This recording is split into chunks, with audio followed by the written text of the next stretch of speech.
बोले पूर्वजों का जो भंडार है उसको खोल करके देखो।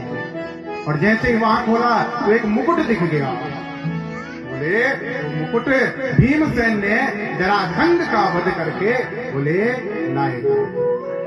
जरासंध जो पापी था, जिसने 16,000 कन्याओं को क्या कर रखा था, बंदी कर रखा था।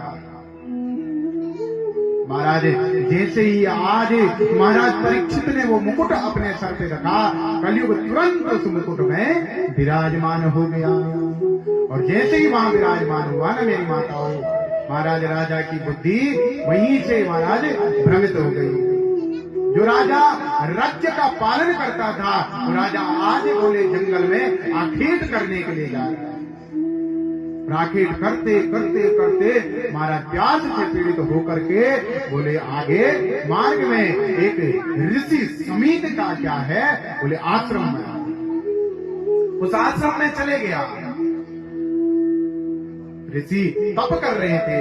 राजा ने प्यास से पीड़ित होकर के जल की याचना करी, लेकिन ऋषि तप कर रहे थे।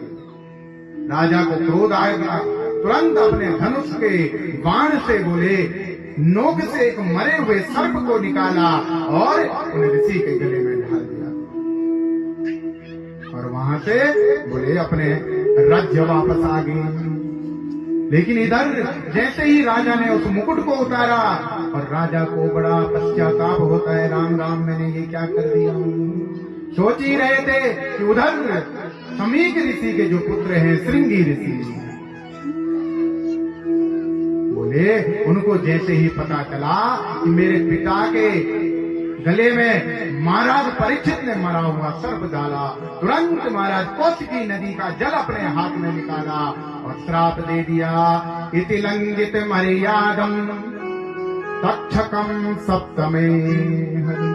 हे कुरंगार, ए पापी परीक्षित, तू राजा होकर के तूने इतना बड़ा पाप किया। बोले कि ऋषि के गले में तूने मरा हुआ श्राप दे दिया, सांप डाल दिया और तुरंत श्राप दे दिया। बोले जिस सांप को तूने मेरे पिता के गले में डाला है, आज से 7वें दिन में वही सांप के डसने से तेरी मृत्यु होगी। महाराज ऐसा श्राप दे करके घर आया और अपने पिता के गले से वो सर्प उतार करके रोने लगता है। पिता को पता चला। महाराज सारा वृतांत जब सुना तो तुरंत अपने शिष्यों को कहा कि बेटा जाओ और महाराज परीक्षित को सचेत कर दो। महाराज इधर शिष्य जैसे ही परीक्षित के पास गए। परीक्षित जी, महाराज सोच ही रहे थे कितना बड़ा पाप कर्म कर दिया मैंने।